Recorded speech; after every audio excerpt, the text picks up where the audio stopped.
In the last lab, we found the average of three numbers by using the standard algebraic expression. We also learned that Python is a dynamically typed language, and what it means to say is that we don't have to declare the data types for the variables. Instead, assign the values and Python automatically assigns the data type for the variables that you have declared. So the three variables that we have, a plus b plus c, what is the data type of these three variables? And what is the data type of the value that is derived by evaluating this expression? Now notice that we really did not assign any variable for the result of this expression. So let's go ahead and assign a variable here. So let me name that variable as mean. Again, mean is a meaningful name for storing the value of this expression. So let me type in mean equal to, and then whatever is the result of this expression is now being stored inside a variable called mean. Now if I run this, it ran, but the output is empty. And why is that?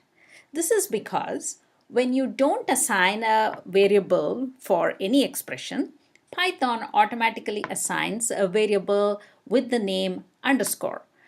And when you run the statements, then whatever is the value that is stored in the underscore is what is printed out in the output. And now since we gave the variable name, Python no longer prints the value that is stored in the underscore variable. So to print this, to print the mean, we have to use the print function. So I'm now using for the first time the keyword function, and I'm going to be explaining more on the functions later. For now, we'll simply use the print function. So how do we do that? Simply key in the name of the function, which is print, and send in the arguments which are required to be printed. And now in this case, we want to print out the mean. So we send in the mean as the argument. So this is the function and this is the argument for the function. And now when you execute this, it will print out whatever is the value that is stored in the variable named mean. Well, print is not the only function given to us. Python actually provides us a very rich library of many different functions, and here it is from the official website. And if you click on any one of these function names, it will take you to the complete documentation on how to use those functions. Again, I'll be covering more on functions in the later chapters. And now coming back to this, how do we find out the data types of these variables that are declared and the mean variable which is holding the value of the expression? To find that, we'll be using the type function. So again, let's use the print function, and inside that we are going to use the type function. And first we will find the data type of A, and if you now run the statement, you'll see the data type. The last print expression is this one. So you will see that the data type that is assigned to A is integer. Int stands for integer. Class before that. For now, you can ignore the class. But for those of you who are coming from an object-oriented background, it's the same class that you're exposed to, which also means to say that in Python, everything is an object, including the primitives. Type of the mean variable. Let's find out. So for that, let me add one more print statement here. Again, the same type. And now this time it's going to be mean.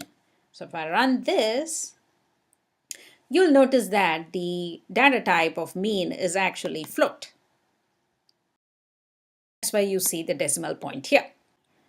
Before we proceed further, let's understand a little bit more on this notebook environment. So let's move these statements, which are in this code cell, to another code cell by creating a new code cell below it. And then let me run this code cell. When I run this code cell, I did get the output again, just similar to this output here. But of course, if I now run this code cell, there's no output because those statements are moved, and that is moved to the next code cell, and that is now producing these outputs. So what did we learn from this experiment? Well, we noticed that variables were declared in one code cell, but that was visible and was available to be used by expressions in other code cell. And now let us do another experiment. I'm going to remove this A from this code cell, run this code cell, and then I'm going to come to the next code cell and run this code cell. What do we see? The results are just as is, nothing really changed. Even though I removed A here, we are still able to calculate the mean with that A which was there previously, and we are still getting the same set of values. What is going on here? Well, what's happening here is, even though we removed A here, it is still available in the backend kernel, which is constantly running. So whenever you see inconsistencies like this, what you need to do is click on this runtime, choose restart and run all, and when you do that, you will see an exception that is thrown from the Python kernel. Instead of getting the results, you're getting an exception. So I'm now using another keyword called exception, and I'm going to be explaining more on exception in the coming lessons. But for now, whenever the interpreter encounters an error scenario, it throws an exception. So what is the error condition here? The error condition is that it's not able to find A. We did not declare A, however, it's being used here in this expression, and that's what it's complaining about. And here you see that there is an arrow which points to the statement which is throwing the error scenario. And you also see the type of error it is. It's called the name error. And of course, there is a small description also given to us. So all of this information help us troubleshoot the problem so that you can give a solution accordingly. You will encounter these kind of exceptions while you're writing your code.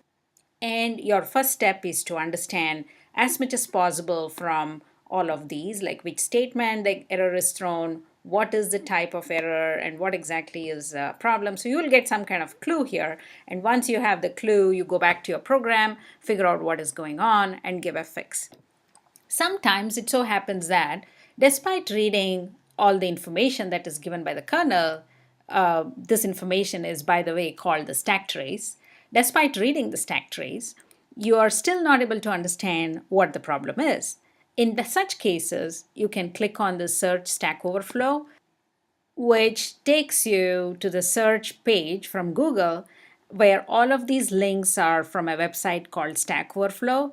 So Stack Overflow is a website where you find questions and answers. Questions are mostly errors and exception scenarios that all kinds of developers encountered during their program.